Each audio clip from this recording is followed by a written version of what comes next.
네, 여러분 안녕하십니까? 네, 색깔 있는 여자 인문학 살롱의 유혜선입니다. 네, 가을은 깊어만 가고 또 우리 인문학 살롱의 색깔도 점점 더 짙어져 가는데 정말 한 치 앞을 내려다볼 수 없는 이 코로나는 언제 끝날지 정말 미래는 희미하기만 합니다. 그렇죠? 이렇게 우리가 불안과 혼돈의 시대를 살아가고 있습니다.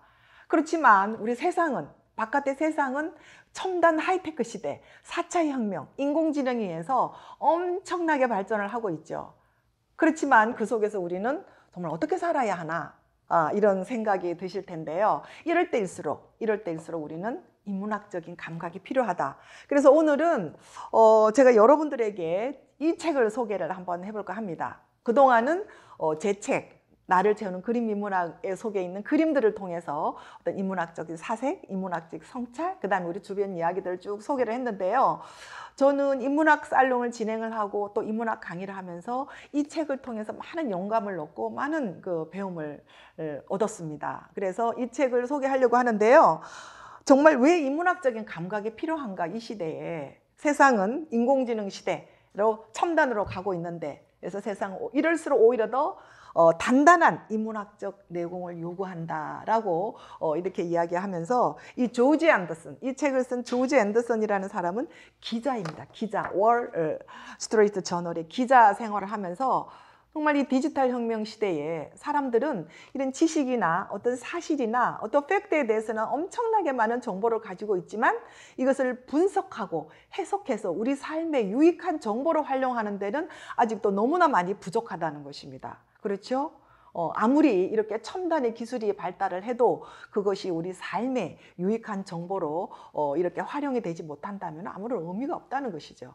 그래서 아무리 첨단의 어떤 테크놀로지 시대, 인공지능의 시대 하더라도 우리 삶을 유익하게 하기 위해서는 이런 인문학적 감각이 필요하다 하는 이 책 내용을 오늘 여러분들한테 소개를 드릴까 하는데요. 왜 이 시대에 이런 인문학 감각이 더 필요할까? 우리 지금 시대를 뭐라 그러죠? 디지털 혁명의 시대, 뉴 노멀 시대 이렇게 이야기를 합니다. 그죠? 이런 뉴 노멀 시대에 더 뉴 인문학 르네상스가 오고 있다라고 이렇게 이야기를 합니다. 자, 뉴 노멀. 이 참 매스컴에서 최근에 참 많이 듣는 이야기인데요. 그럼 이 뉴 노멀이라는 무슨 용어의 뜻을 한번 생각을 한번 해보겠습니다. 뉴 노멀이 무슨 뜻일까요? 네, 이 용어는요. 금융 용어예요. 경제 용어라고 할 수 있죠. 2008년도 미국의 서브프라임 모기지론을 시작을 해서 세계적인 경제 위기가 왔죠. 우리나라는 그때 어땠어요? IMF를 겪었습니다. 그때 2008년도 세계 금융위기 이후에 나타나는 새로운 질서, 경제 질서, 이거를 뉴 노멀이라고 한다. 이렇게 말을 한 사람이 세계적인 금융의 CEO 모하메드 엘리언이라는 사람이 자기 책 새로운 부의 시작, 부의 탄생이라는 책에서 이 뉴 노멀이라는 말을 처음 썼어요. 근데 우리 이제 경제 트렌드는 이 10년을 주기로 나타나는데요. 2008년도에 나타났던 이후에 나타났던 뉴 노멀이 2019년도에는 코로나의 위기로 새로운 어떤 위기로 나타났습니다. 그죠? 저성장, 저물가, 저금리, 그 다음에 높은 실업률. 그때와 똑같은 어떤 경제 위기, 뉴 노멀 시대를 맞이하고 있는데요. 이 뉴 노멀 시대의 특징은 상식적으로 이해할 수 없는 일들이 계속 일어난다는 것입니다. 그리고 이러한 상식적으로 이해할 수 없는 이런 일들이 언제 끝날지를 잘 모른다는 것이죠. 예측을 할 수 없다는 것입니다. 그죠? 그러니까 우리 삶이 어때요? 예, 상식적으로 이해할 수 없는 일들이 계속 일어나면서 언제 끝날지는 모르지만 우리의 삶은 계속돼야 되잖아요. 어떻게 판단하고 어떻게 예측할 수 있을까? 이거는 기계적인 거로는 안 된다는 것입니다.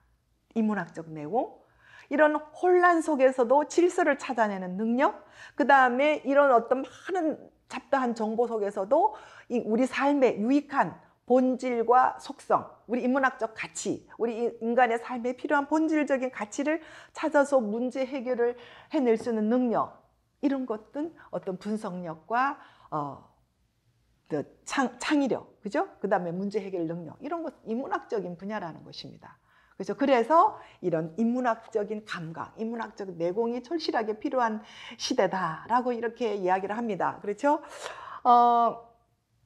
10년을 생각하면 기술이지만 그 이후 100년을 생각하면 철학이다라는 그런 말이 있습니다. 우리가 단기적으로 뭔가 성장을 하고 편리한 삶을 살고 뭔가를 단기적으로 이루기 위해서는 어떤 기술적인 발전이 필요합니다. 꼭 필요하죠. 그렇지만 그 단계를 뛰어넘어서 우리가 100년을 생각하고 미래를 생각하고 미래의 희망을 꿈꾸기 위해서는 그거를 뛰어넘을 수 있는 철학적인 상상력, 인문학적인 사고 이런 것들이 반드시 따라와 줘야지만 가능하다는 것입니다. 100년이 가능하다는 것입니다.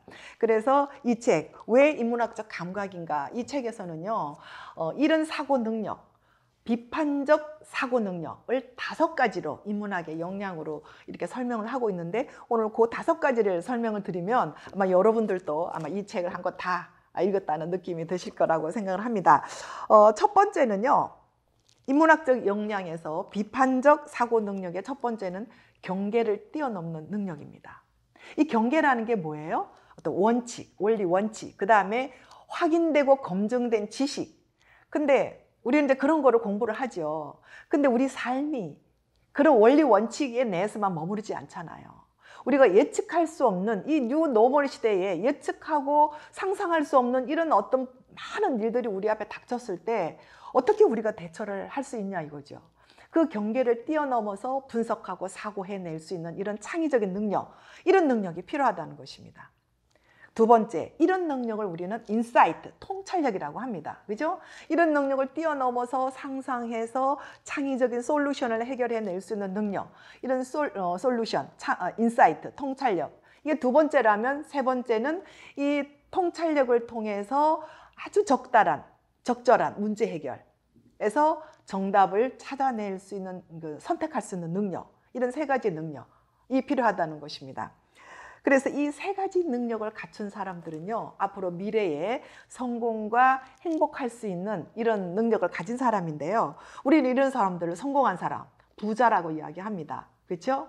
그래서 예를 들면 세계적인 슈퍼리치 부자들이 있죠. 우리가 흔히 알고 있는 주식 부자 워런 비펫, 그 다음에 빌 게이츠, 그 다음에 요즘 최근에 아마존에 의해서 세계적인 주식 부자가 된 제프 베조스 같은 사람들은요, 독서광이라고 합니다. 그 독서광 중에서 읽는 책 80~90%가 인문학에 관련되는 책이라고 합니다. 그렇잖아요. 이런 불확실한 경제에서 어떤 부분이 돈이 되고 어떤 부분이 미래 가치가 있어서 투자를 할 것인가, 이것을 읽어내는 능력. 그래서 데이터나 어떤 정보에 나타난 그 정보만 가지고는 예측할 수 없잖아요. 그거를 뛰어넘어서 상상해낼 수 있는 능력, 그래서 판단해낼 수 있는 능력, 이런 인사이트, 이런 것들이 바로 인문학적 내공에 받쳐지지 않으면 결코 해낼 수 없는 능력이라는 거죠. 그래서 그 사람들은 부자라는 것입니다. 그래서 부자가 되려면 이런 인문학적 감각을 갖춰야 된다. 그 다음에 4번째는요, 타인의 감정을 공감하고 이해하는 능력입니다. 이거는 기계가 할 수 없죠. 아무리 첨단의 테크놀로지는 사람의 감정을 이해하고 읽어낼 수는 없다는 이야기입니다. 그렇죠? 그 마지막 5번째는요. 5번째는 타인에게 영향을 미치는 능력입니다. 우리는 어떤 형태로든지 크든 작든 나쁘든 좋든 타인이나 주변 사람들에게 영향을 미치고 삽니다. 그죠? 그 영향을 미치는 거는 말이나 글을 통해서 영향을 미치는데, 이런 인문학적 내공이 바탕이 되어 있는 사람들은 좋은 영향, 다른 사람의 감정을 읽어서 배려하고 좋은 영향을 미칠 수 있는, 그래서 훌륭한 리더가 될 수 있는 역량을 갖추고 있다는 그런 이야기입니다.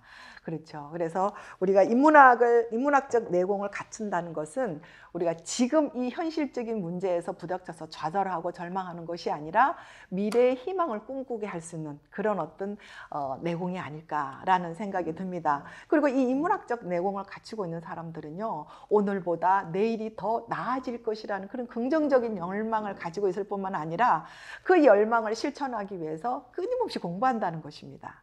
그렇죠.